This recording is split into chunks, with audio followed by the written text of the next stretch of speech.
Everybody, welcome back to the Sunnydale Review. I'm Brian. I'm Jillian. Jillian, how you doing? I'm good. How are you? Doing quite well. I'm so excited to talk about these two episodes. Which episodes are we covering today? So we are covering the two-part season 2 finale, Becoming Part 1 and 2, episodes 21 and 22. Very good. So, obviously, these, I think, stand out as two of the best episodes. I think many people hold them in very high esteem. So, yeah, let's dive into them. All right. Just to give a little bit of information, Part 1 originally aired May 12th, 1998. Part 2 originally aired May 19th, 1998. And both were written and directed by Joss Whedon, so you know they're going to be good. Yeah. Always a good sign. Oh, yes. So let's see. Diving into part 1 here, we have a flashback to 1753. Yes. Hi, I can read. Flashback to 1753. Angel, who is still human, is kicked out of a brothel. He starts scheming with his friend to steal some of his father's money so they can come back. His friend ends up like passing out in the road. Yeah. And Angel runs across Darla, who lures him into like an alley and feeds him her blood, changing him into a vampire. Mm-hmm. So yeah, I mean, Angel, before becoming Angel, not like he was a great dude. He's kind of a drunk bum. Yeah. I have a question here. How does Darla still speak with an American accent? That's a great question that I don't have an answer to. Right, and I apologize if anybody can hear it. I have a cat yelling at me right now. So I don't know if it's getting picked up in the mic, but he's literally sitting here yelling at me. I don't know. I don't think it's too bad. We'll find out in post. Yeah. Okay. So we go back to regular time, no longer in flashback. Construction workers have found a large rock. Giles is called in to offer like expert opinion. They think it's some sort of like relic or something. Right. Giles takes one look at it and asks if they've tried to open it. The guy who's like the archaeologist or whatever is like, what are you talking about? And Giles points out like this perfectly straight crack that is up the entire side. And the guy was like, oh my god, like let's open it, blah, blah, blah. And Giles is like, could you wait until I have some time to translate the text before you just go and open this thing up? Right. Which, excellent advice.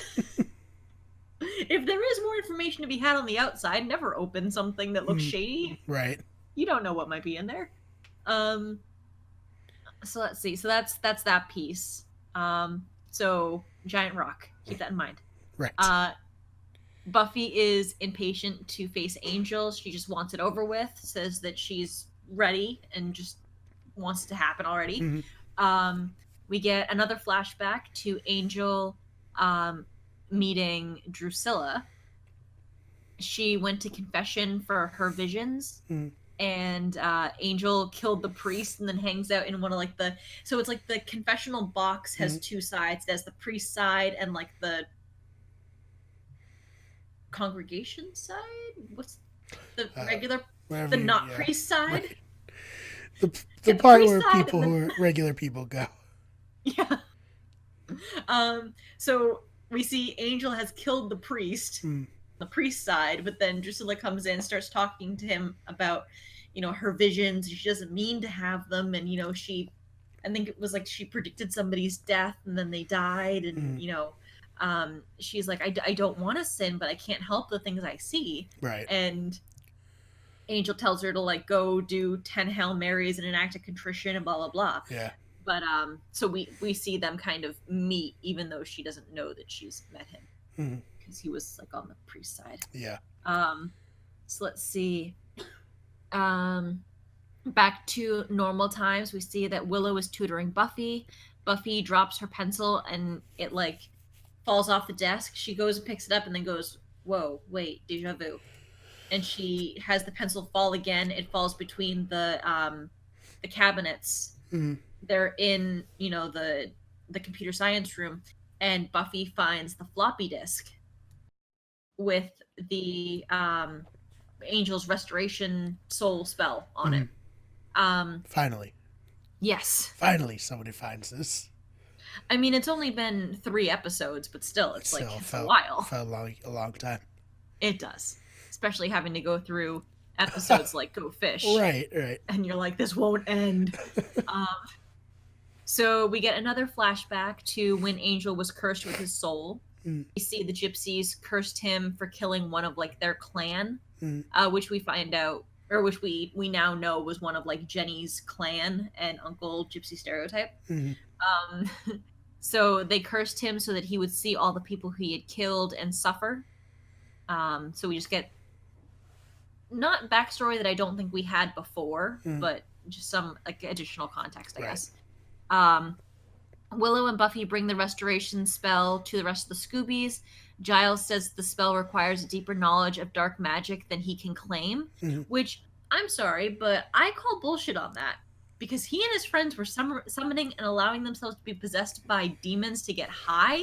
That was different. So, Don't need to bring that up. but it's like, Right. Giles, I don't think you can claim that. So let's see. Willow says that she's been looking through all of Jenny's files. I have a note in here. What did Jenny have on her files on the school computer? Mm. Um, Also, what files were saved after Angel destroyed it? Yeah. And let's see. Willow also says that she's been researching dark magic for fun and research, and she thinks she might be able to do the spell. Right. Like, doing it off for research, yeah. Yeah. Not for fun. What? Yeah. So the gang is kind of divided on whether they should try to restore Angel's soul. Mm. Giles, Buffy, and Willow want to try. Cordelia actually backs Xander up on his side of no. Mm. And Xander tells Buffy that he wants that she wants to forget about Angelus killing Jenny just to get her boyfriend back. Right. Which, like, it's on the one side, you cure Angelus, bring back Angel, then Angelus is no longer out there killing innocent people. Okay, that's objectively that's good. Buffy wanting Angelus to have his soul return, turn back into Angel, and have her boyfriend back, absolutely. Right. That's another added benefit.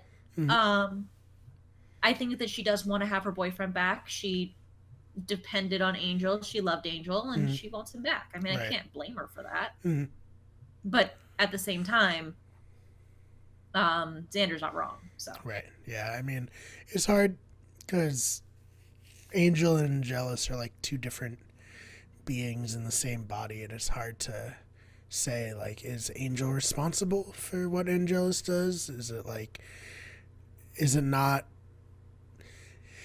right to allow the potential for this to happen again, with him losing his soul again? It's a whole thing. Yeah. As always. I did think there was a sweet moment in that scene, though, where Giles is very concerned about what Willow's been conjuring, because she thinks that she can do the spell, and she's been playing around and learning some more magic. And right. He's like, "What have you been conjuring?" She's like, "Just little things, just making feathers float and stuff. Not a big deal." NBD, Giles, come on. So let's see. Elsewhere, we see that Angel and Drew have stolen the big rock. Somehow. Well, I guess they're vampires, so it's not that hard to imagine. Yeah. Spike has a great line about, "Oh boy, a big rock. I can't wait to tell all my friends. None of them have a rock this big." Yeah. So good. Oh my god. Spike is amazing, just with, like, little quippy one-liners and comments. And I honestly think there could be an entire episode of him just doing commentary, and I'd love it. He No just doubt. would It'd be fantastic. So let's see what else. Kendra's back in Sunnydale. Mhm. Her watcher could sense that a very dark power was about to arise in Sunnydale. I have a note in here of why couldn't Giles tell that, and why couldn't Kendra's watcher call him? Like, if you have two, why don't they talk to each other? Yeah, it Like, doesn't the make a lot of watchers sense. don't talk to each Oh man. other. Let's. So we find out that Akafla is in the Big Rock. Akafla was a demon who wanted to swallow the world. A knight pierced his heart before he could draw his first breath, so it stopped him from swallowing the world, and it actually turned him to stone. And he was buried, so hopefully nobody would find him.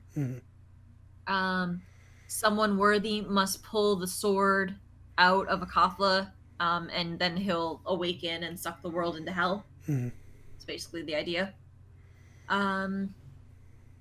So Buffy thinks that Willow should try the spell to restore Angel's soul.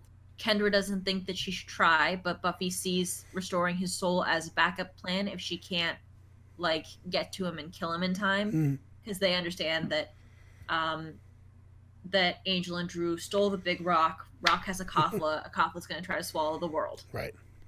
Not an ideal situation. No. When the bad guy gets an even badder weapon, no, not a good thing. So let's see. Spike is still pretending to be weak. Angel tries removing the sword the first time out of Akafla and fails. Spike has a great line about someone wasn't worthy. Yeah. I just love it so much. Anything you can do to just poke and prod at Angel. Oh yeah. So let's see. We get a flashback to Angel in New York in 1996. It was the year before he met Buffy. He's eating rats to stay alive and looks to be in really rough shape. Yeah. He is approached by a demon named Whistler, who knows about Angel and his soul. He tells Angel that he has a choice. He can be a worthwhile person or continue being homeless and eating rats. Whistler brings Angel to see Buffy in LA. She's still at Hemery High at that point. This is just as she finds out that she's the Slayer and is very, like, Cordelia-like. We see her meet her suggested first watcher. They never, like, really... There's a guy who comes up to her and is like, "You're the Slayer," blah, blah, blah. Yeah. But, like, it's not like... They didn't want to pay Donald Sutherland for this cameo. No. They're like, yeah, he didn't read any of Joss's lines in the movie, so... I don't think Joss... I mean, Joss wrote and directed these episodes. I don't think he would have been interested in... Because from what I understand, Donald Sutherland basically took all of his lines and rewrote them himself. Joss was probably like, I don't want to deal with that. No. So let's see. We see Buffy's first fight with a vampire. She misses the heart. So good. I have a note in here that says, okay, clearly this suggests that she went with this old strange man that she didn't know. Pretty sure the 90s, there's still stranger danger. You would think. Yeah. But yeah, I just, like, so you went with the old guy that you clearly didn't know and started spouting at you that you were the chosen one? Like, I think there's a lot missing of her, like, discovering that maybe she does have better reflexes and powers, like Spider-Man style. I was like, okay, maybe that old guy was onto something. Yeah. So let's see. So still in the flashback, we see Buffy return home to her parents fighting. Whistler and Angel are, like, watching from outside through a window. Whistler tells Angel that Buffy's gonna have it rough. Angel decides that he wants to become someone, like, worthwhile so that he can help her. So it's sweet. It was almost like he fell in love with her at that moment because he knew that she was going to need help and he wanted to be the one to help her. Yeah. No, it's definitely a good first step to his redemption and makes a lot more sense of why he's kind of knowledgeable of her in the first episode. Yeah, for sure. So let's see. Back in present time, Angel sends a messenger to call out Buffy. You will come to him in the graveyard tonight, or more will die. Basically, it's the vampire who was sent into the school to track down Buffy in her class, Right. and then she gives the message, then takes off her cloak and bursts into flames in the middle of the classroom. Committed to the cause. Jesus. I'm like, and even after seeing that, people in Sunnydale are still like oblivious about what's going on. It's like someone spontaneously combust in the middle of your, or combusted? Combust, yeah. Spontaneously combusts. In the middle of your class. And you're like, huh, that's kind of weird. Yeah, not even Oz, huh? Did anyone else just see that person burst into flames? So let's see. Buffy meets Angel at the graveyard. The Scoobies are back at the library and start working on the spell, but they are attacked by a bunch of vampires. Willow gets trapped under a bookcase. Xander's wrist gets broken. Cordelia gets away through the stacks. Giles gets knocked out, and Drew comes in, hypnotizes Kendra, and then slits her throat with her nail. It was a weird scene. Yeah, that's it's a brutal death.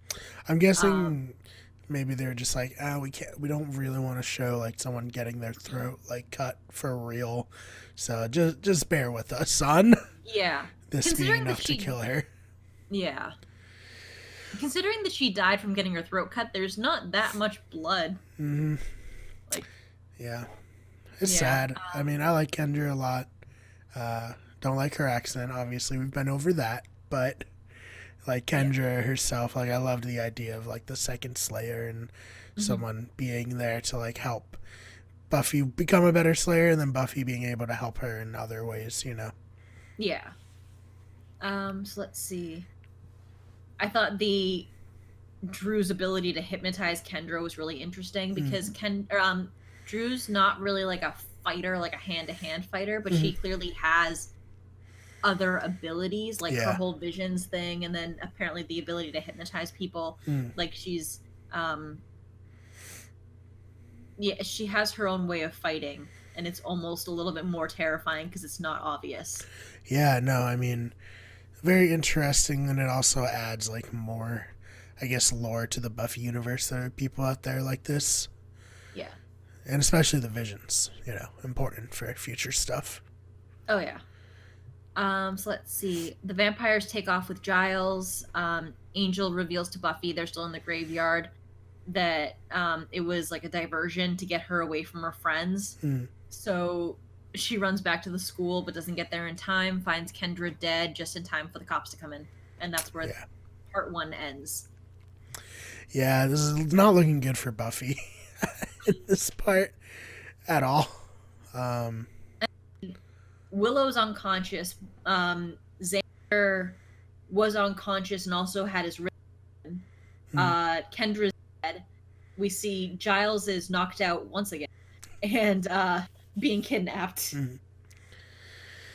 Yeah, it's a desperate moment for Buffy for sure. Oh yeah. Professor Snyder is loving it. Yeah. So can we both agree that for a watcher pass, absolutely watch on this episode? Yeah, this is an 8 out of 10 for me. Oh, I gave it a 9. I love this episode. I love these 2 episodes together.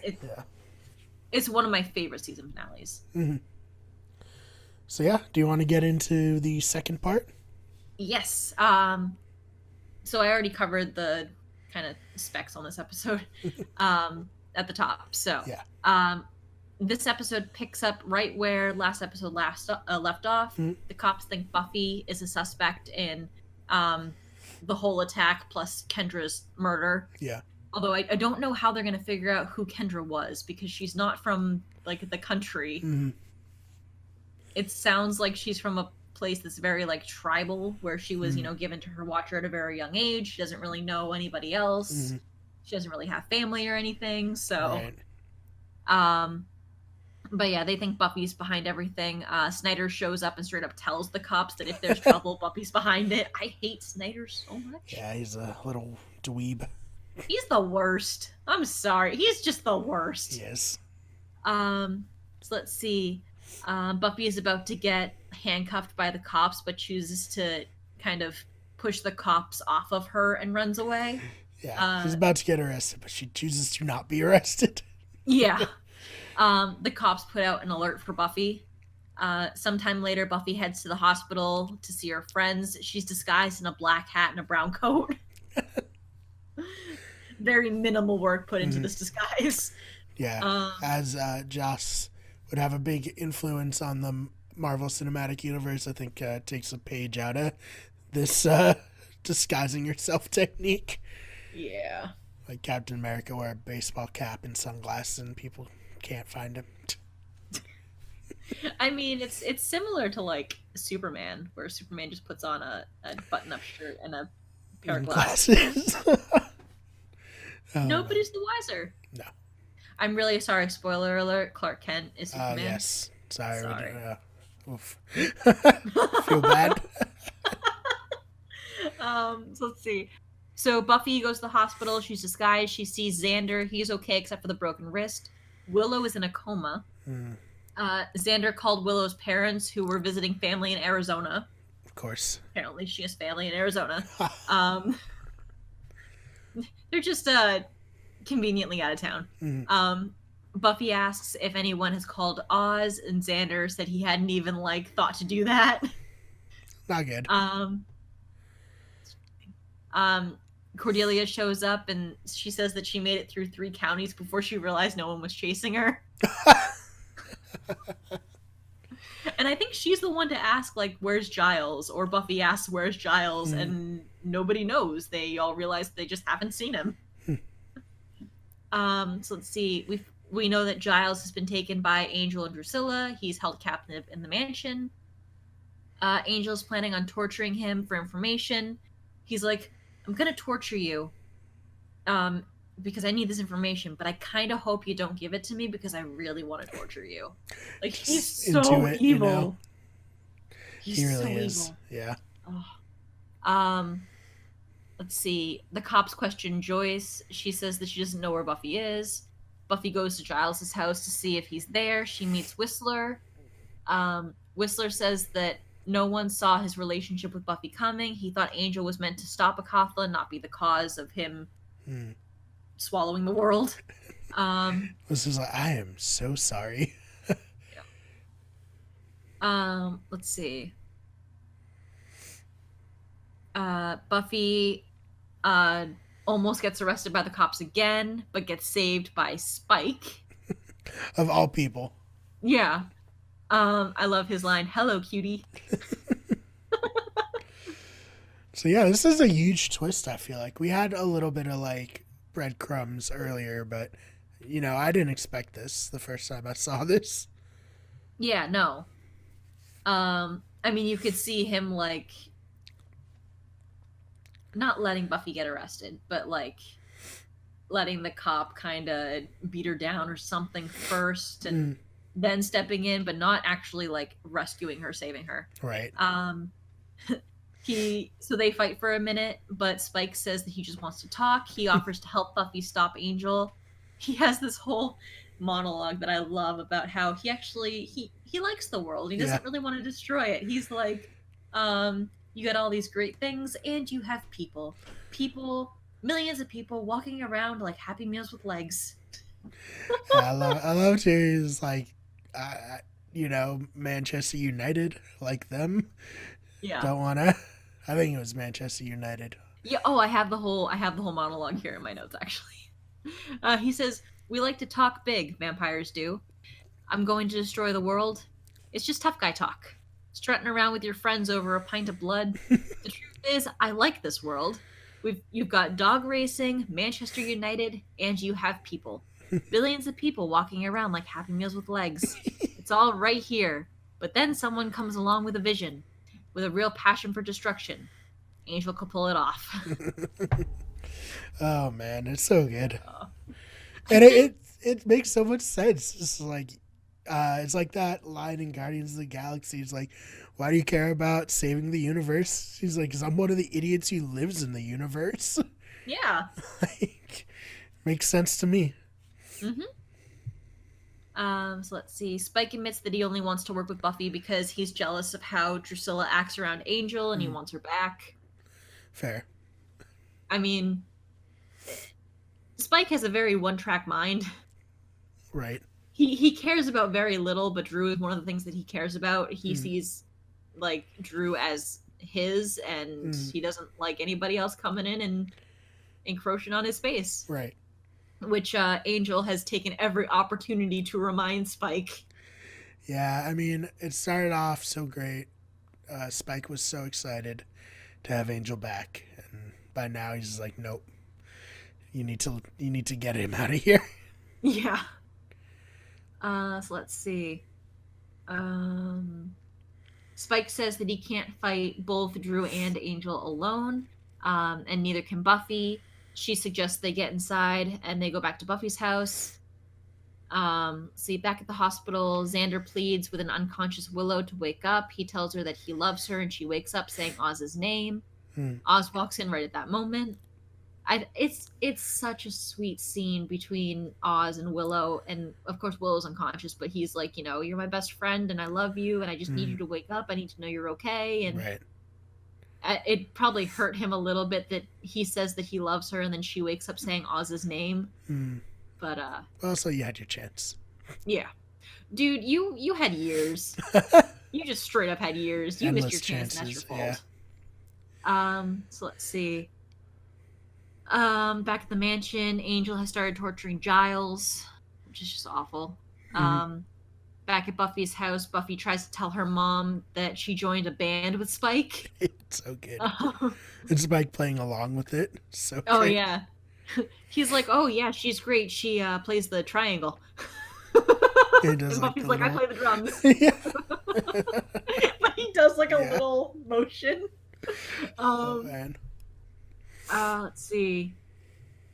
I keep losing my spot in my notes. Oh, no. While trying to get inside the house, they're attacked, and Buffy is forced to slay a vampire right in front of her mom. Buffy finally admits to her mom that she's the vampire slayer. There's a scene with Spike and Joyce sitting in the living room of the Summers' house, and they're trying to make like this really awkward small talk, and Joyce is like, don't I know you? And Spike goes, you hit me with an axe once. Remember, get the hell away from my daughter? Obviously a reference back to School Hard at the beginning of the season, but it's just so funny. I love the two of them together. They're hysterical. They are. Let's see. Buffy tells the Scoobies where Angel and Drew are living now because she found out from Spike. Spike and Buffy make a deal. If Spike helps Buffy kill Angel, she'll let Drew and Spike leave town. Buffy adds in the stipulation that if Giles dies, she's going to kill Drew. Which, I mean, Buffy, you know your audience. You know that Drew is the one thing that is important to Spike. So if you want to get Giles out of there, threatening Drew is the way to do it. It's good negotiation tactics. Oh, yeah. Meanwhile, Joyce is trying to wrap her head around the fact that Buffy is the Slayer. It seems like Buffy doesn't explain any further than, I'm the Slayer, accept it. Which I have a problem with. Some explanation there, Buffy. What does this mean, for one? Yeah, I mean, I get that there's like this pressing sense of urgency where they're trying to save Giles, and I do wonder if this scene could have gone down differently if Buffy had taken the extra 2 minutes to give Joyce like the Cliff Notes version of what being a Slayer means and all this stuff.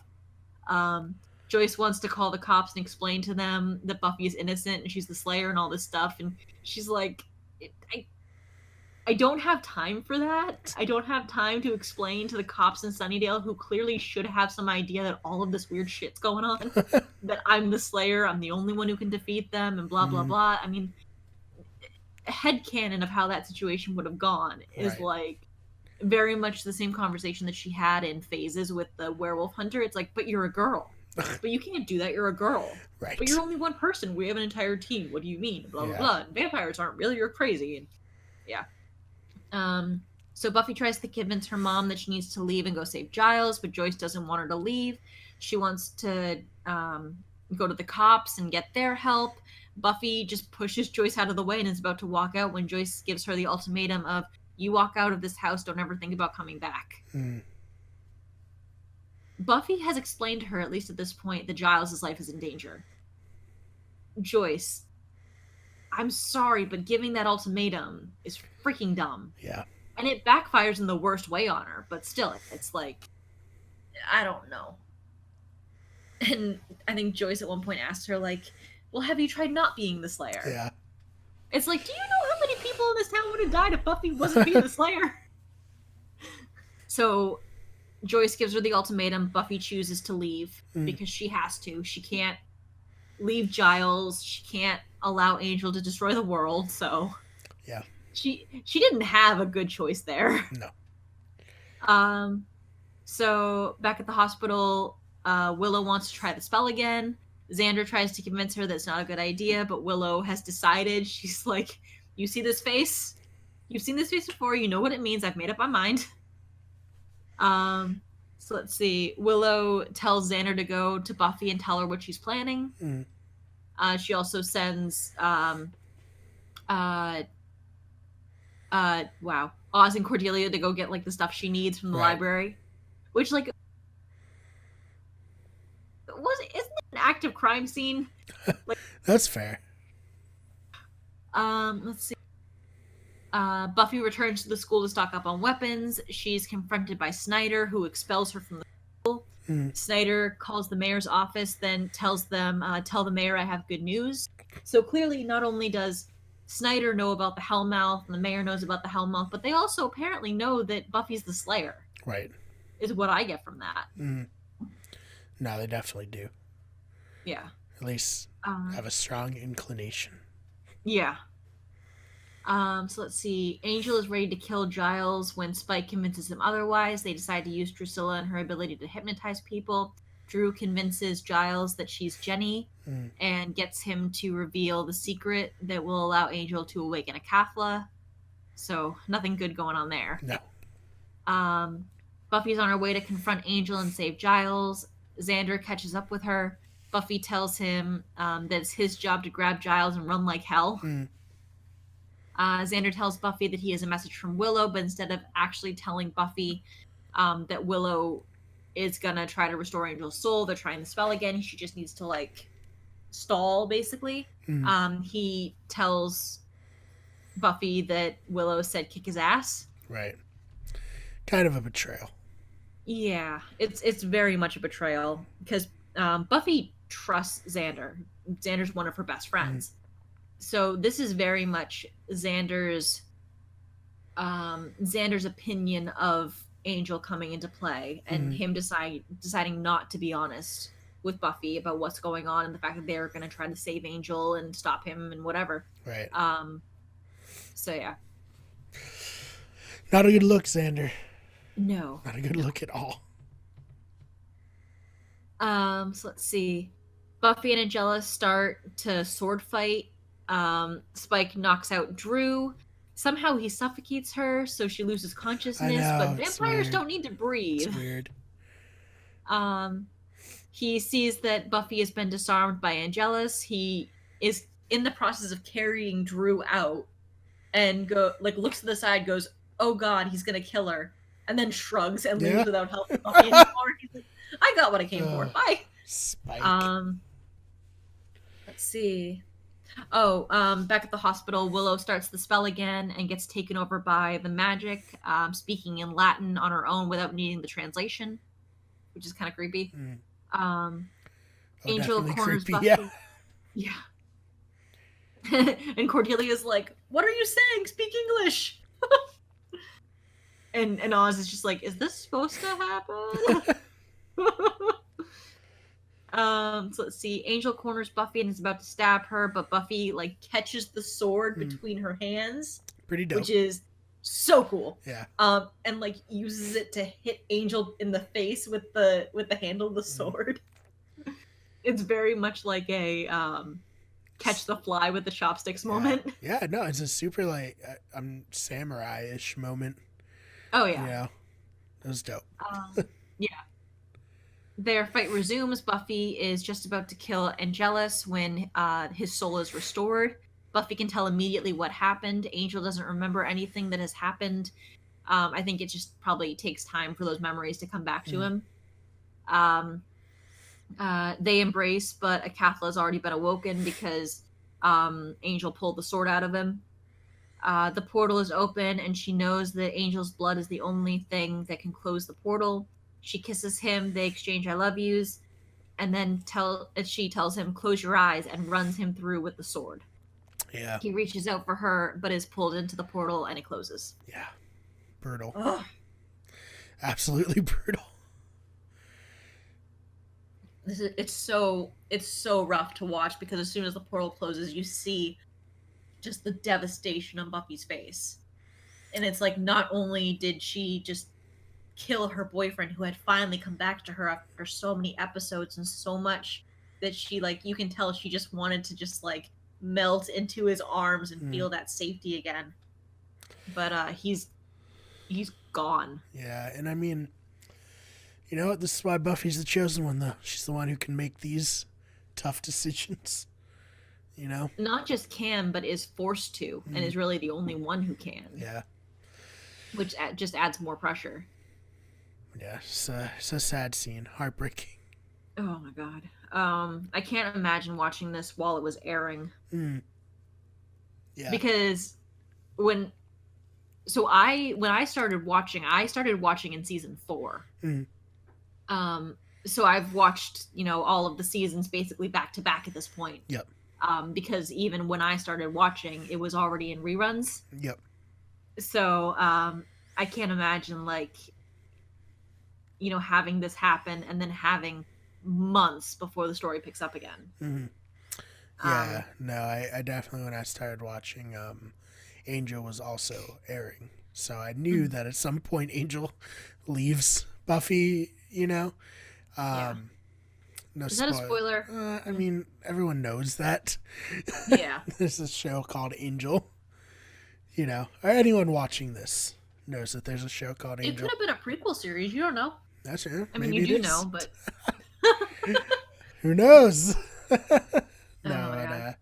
yeah, this is a toughie, but a great episode. Oh yeah. Just to wrap up the plot. So Buffy returns home to pack some clothes and then leaves without saying goodbye to Joyce. She leaves a note, but we don't get to know what it says. Joyce is upset reading it. She clearly regrets what she said to Buffy. The Scoobies regroup at the school. None of them has heard from Buffy, but they know that the world didn't end. So, clearly something good happened. Yeah. Willow says that she thinks the spell worked, and they choose to wait and see if Buffy shows up. We see Buffy standing across the street. She can see all of her friends are okay, but does not join them. They don't know that she's been kicked out of school yet, so she just gets on a bus and leaves town. And that's it for this season. And it had the music in the background of this is just so heartbreaking. It is. Oh. But yeah, this is a great episode. I gave it a 10. I gave it a 9. I think I was just in a weird mood the day I was rating these episodes. I would give it a 9 or a 10, honestly. These are fantastic episodes and absolutely watch or pass, absolutely watch, no question. Yeah, so that's it for season 2. In the next episode, we're going to start season 3, which a lot of people maybe say it's the best season of Buffy. We'll see. We'll see what you guys think. It has a lot of stuff that I love, so I'm excited to talk about it. Jill, where can they find you online? So I am on Twitter at Jillian_Swan, and that's Swan with 2 N's. I basically never tweet, but tweet me and maybe I'll respond if I see the notification. Yes. But just putting it out there, I don't really use my Twitter. And then occasionally I'm either streaming with or at least in the chat over on Twitch on the Grassblock UK channel. So check that out. And you can follow me on Twitter at the fake BMAR. That's BMARR. Of course, the channel's on Twitter at WGEverything, on Instagram at WickedGoodEverything, on Twitch at twitch.tv/WickedGoodEverything, and the main YouTube channel is youtube.com/WickedGoodEverything. Help us get to 100 subscribers. When we get to 100 subscribers on this channel, we can get youtube.com/WickedGoodPodcasts. Can't have that now. So share this with your friends, family, rate us on iTunes, and we will see you next episode for Season 3.